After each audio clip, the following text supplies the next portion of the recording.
நண்பர்களை நீங்கள் பார்த்து கொண்டு இருப்பது உங்கள் கௌசிகா ரிவ்யூ. சரி வாங்க வீடியோக்குள்ள போய் என்ன நடக்க போகுது அப்படின்னு சொல்லிட்டு பார்த்தீங்கன்னா, நம்ம இலக்கியா பண்ண தில்லாலங்கடி வேலை தில்லுமுள்ளு வேலை எல்லாத்தையும் ஒரு பக்கம் கண்டுபிடிச்சிட்டாங்க. யார் கண்டுபிடிச்சதா அப்படின்னு சொல்லிட்டு பார்த்தீங்கன்னா நம்ம கௌதம் தாங்க. அது மட்டும் இல்லாமல் அதை வீடியோவை எடுத்து வச்சுன்னு இருக்காரு. நான் என்ன பண்ண கௌதம், நம்ம கிட்ட போய் எப்படி அவ்வளோ காசு வரும் அப்படி இப்படின்னு சொல்லிட்டு ஒரு பக்கம் வாயிலே வடை சுட ஆரம்பிக்கிறாங்க. வடை சுடுற நேரத்தில் அழகாக ஃபோனை எடுத்து வீடியோவை காட்டிடுறாங்க. அதை பார்த்தது ஷாக் ஆயிடுறாங்க. ஒரு பக்கம் என்ன பண்ணுறது ஏது பண்ணுறதுன்னு சொல்லிட்டு தெரியாமல் ஒரு பக்கம் சைலண்டாகவே நின்று இருக்காங்க. நம்ம இலக்கியா உடனே ரேவதி வந்து எல்லா விஷயத்தையும் சொல்லாமான்னு சொல்லிட்டு கேட்குறாங்க. அதுக்குள்ளே நம்ம இலக்கியா இது வந்து கிடைச்ச பணம் அப்படின்னு சொல்லிட்டு சொல்ல வராங்க. கிடைச்ச பணம்னா நீ போலீஸ் ஸ்டேஷன் தானே எட்டுன்னு போய் கொடுப்பேன், இந்த மாதிரி யாருக்கும் தெரியாமல் எட்டுன்னு போக மாட்டேன், எங்கே எட்டுன்னு போனேன், எதுக்கு எட்டுன்னு போனேன், எதுக்காக பயன்படுத்தினேன் அப்படின்னு சொல்லிட்டு ஒரு கேள்விக்கு பல கேள்வி கேட்குறாங்க. உடனே பார்க்கணுமே நம்ம இலக்கியா எல்லா உண்மையும் சொல்லிடுறாங்க. அந்த எஸ்எஸ்கே வந்து காசு கொடுத்து இந்த மாதிரி இதுக்கான ஒன்று கௌதமா அந்த ப்ராஜெக்டை எடுத்து செய்ய சொன்னார். ஆனால் எங்களுக்கு அதோட ஐடியா இல்லை, அதை எப்படியாவது எட்டுன்னு போயிட்டு கடவுள்கிட்ட சேர்த்துணும்னு சொல்லிட்டு அநாத ஆசிரமத்தில் நாங்கள் எட்டுன்னு போயிட்டு அந்த பணத்தை கொடுத்ததோட மட்டும் இல்லாமல் அந்த இடத்துல இருந்து ரிசிப்ட்டும் வாங்கி வந்திருக்கோம் பாருங்க அப்படின்னு சொல்லிட்டு சொல்கிறாங்க. இந்த பாவ காசை எட்டுமோ அங்கே எதுக்கு கொடுத்தேன், ஃபஸ்ட்டு அவன் யாரு நமக்கு கொடுக்கறதுக்கு அப்படின்னு சொல்லிட்டு ஒரு பக்கம் ஷாக்கிங்காக கேட்குறாங்க. இதுக்கு பதிலே ஒரு பக்கம் இல்லாமல் சைலண்டாக நின்று இருக்காரு நம்ம இலக்கியாவும், மறுபக்கம் ரேவதியும். அதே சமயத்தில் எஸ்எஸ்கே இவ்வளோ நல்லவன் இல்லையே, ஏன் இந்த மாதிரி திறந்தனாரு அப்படின்னு சொல்லிட்டு கேட்க எஸ்எஸ்கே உயிருக்கு போறான்னு இருக்காரு. இன்னும் 1 மாசமோ 2 மாசமோ 3 மாசமோ தான் அவருக்கு உயிர். அவர் வந்து தலையில பலத்தை அடி ஆகிட்டு கரெக்டாக அங்கங்கே ரத்தம் கட்டின்னு இருக்கு. அதனால இனிமேல் அவர் பொழைக்க மாட்டாரு, 3 மாசத்துக்குள்ளே இறந்துருவாரு அப்படின்னு சொல்லிட்டு டாக்டர் சொல்லியிருக்காரு. அதனால தான் செஞ்ச பாவத்துக்கு புண்ணியம் தேடணும்னு சொல்லிட்டு பண்ணிருக்கேன்னு சொல்லிட்டு சொன்னாரு. அந்த எஸ்எஸ்கே எவ்வளோ பெரிய கேடு கட்டவன், கேப் மாதிரி முள்ள மாதிரி முடிச்சு வைக்க எல்லாமே எனக்கு தெரியும். அவனை பற்றி எனக்கு அத்தனையும் தெரியும். அவன் அசால்ட்டா நல்லவன் மாதிரியே நடிச்சு ஒரேடியே நம்ம கிட்ட தலை பிடிங்கன்னு போயிடுவான். அவனை நம்பி எந்த ஒரு காரியத்திலையும் நம்மளால இறங்க முடியாது அப்படின்னு சொல்லிட்டு சொல்லிருக்காங்க. இதை கேட்டதை என்ன சொல்றது ஏது சொல்றதுன்னு சொல்லிட்டு தெரியாம சரி ஓகே இவர் சொல்றாங்க அதுக்கோசம் நம்ம கேட்போம் அப்படின்ற வாக்கில் ஒரு பக்கம் கேட்டுட்டு இருக்காங்க. இது எல்லாமே ஒரு பக்கம் சாத்தியமா இருக்குமா, இதெல்லாம் வாய்ப்பு இருக்கா, இதுக்கு மேல இந்த பிரச்சனை வராம இருக்குமா அப்படின்னு சொல்லிட்டு ஒரு பக்கம் கேள்விகள் இருந்தாலும் அதே சமயத்தில் மறுபக்கம் பார்த்துக்கலாம். எவ்வளவோ பிரச்சனையெல்லாம் தாண்டி தாங்க இந்த இடத்துல வந்து நின்று இருக்கும். சாதாரணமா இந்த இடத்துக்கு ஒன்றும் வரல, அதனால எல்லாத்தையும் சமாளிச்சுதான் ஆகணும் அப்படின்னு சொல்லிட்டு அவங்களுக்குள்ள ஒரு பக்கத்தை வளர்த்துன்னு இருக்காங்க. இது ஒரு நல்ல விஷயம் தான். ஆனால் அதே சமயத்தில் மறுபக்கம் என்ன நடக்குது அப்படின்னு சொல்லிட்டு பார்த்தீங்கன்னா கரெக்டாக நம்ம ரேவதி சொன்னதை எல்லாமே கௌதம் கேட்டு கௌதம்குள்ள ஒரு குழப்பம் வருது. இவ்வளோ எதுக்கு நமக்காக பண்ணணும், நம்ம கிட்ட என்ன இருக்கு அப்படி நமக்காக பண்றான்னா ஏதோ ஒரு காரணம் இருக்குமே, காரணம் எதுவுமே இல்லாமல் நமக்காக இவ்வளோ பெனிஃபிட் எல்லாம் பண்ண மாட்டாங்களே, அப்போ ஏதோ ஒரு உள்குத்துங்க இருக்கு அப்படின்னு சொல்லிட்டு கண்டுபிடிக்க ஆரம்பிக்கிறாங்க. அது மூலயமா உண்மைகள் எல்லாமே ஒரு பக்கம் வெளிச்சத்துக்கு வரப்போது.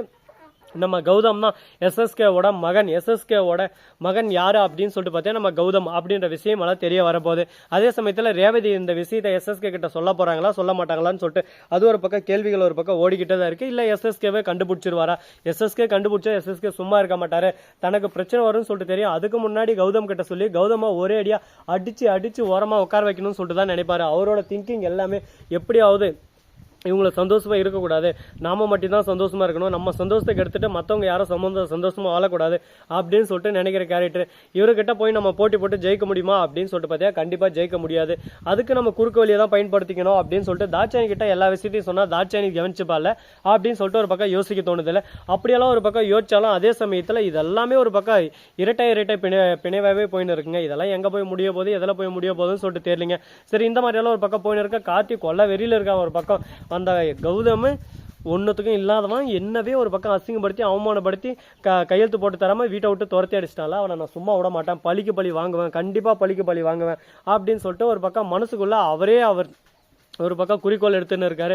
எல்லாமே நல்ல விஷயம் தான், ஒருத்தர் பழிக்கு வழி வாங்குறது தப்புல. அவர் அந்த இடத்துல அவங்க அவமானப்பட்டு இருக்காங்க. ஆனால் எதுக்காக அவமானப்படுத்தோம், இதுக்கு முன்னாடி நம்மளை அசிங்கப்படுத்தணும் அவமானப்படுத்தோம்ல, அதெல்லாம் யோசிக்கணும். யோசிக்காம நாம பண்றது தான் கரெக்டா அப்படின்னு சொல்லிட்டு பண்ணா அந்த இடத்துல முட்டாள்தனமா தாங்க போய் முடியும்.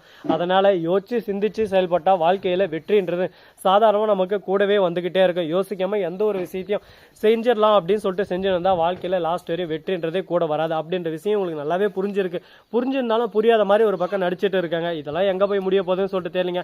சரி முடிஞ்சதெல்லாம் முடிஞ்சிருச்சு, இதுக்கப்புறம் என்ன நடக்க போகுது ஏது நடக்க போகுது அப்படின்னு சொல்லிட்டு பாத்தீங்கன்னா நம்ம ரேவதி இருக்காங்களா, அவங்க இருந்து ஜானகி பலான்னு அடிச்சிடுறாங்க. ரேவதி உனக்கு எவ்வளவு தைரியம் இருந்தா எவ்வளவு திமிரு இருந்தா இந்த மாதிரி வேலை செஞ்சிருப்பா, உனக்கு யார் இந்த அதிகாரம் கொடுத்தது, இந்த மாதிரி எல்லாம் உன்னை யார் செய்ய சொன்னது அப்படின்னு சொல்லிட்டு திட்ட ஆரம்பிச்சிடறாங்க. எதுவுமே பேசாம ஒரு பக்கம் ரேவதி தலையை கீழே போட்டு நான் மன்னிச்சிரு ஜானகி, நான் எதுவுமே வேணும்னு செய்யல, என்ன பண்றது, காலம் கடந்த காலம் மாதிரி என் வாழ்க்கையில இந்த மாதிரி எல்லாம் ஒரு பக்கம் நிகழ்வுகள் வந்துகிட்டே இருக்கு. இந்த நிகழ்வுகளை நான் மாட்டிக்கிட்டு தான் ஒரு பக்கம் திருன்னு முழிச்சிட்டு இருக்கேன்.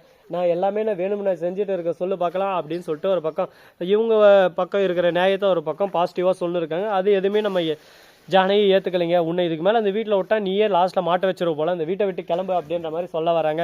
ஏன் எங்கள் அம்மா போனோம் அப்படின்ற மாதிரி ஒரு பக்கம் கௌதம் வந்து நிற்பார். கண்டிப்பாக கௌதமோட ஆட்டம் இதுக்கு மேலே தான் ஆரம்பிக்க போது. ஜானகிக்கும் கௌதமுக்கும் இடையே போட்டிகள் வரப்போது. போட்டிகள் எந்த விதத்தில் கொண்டு போக போகிறாங்க பொறுத்து வந்து பார்த்தா தெரிய போது.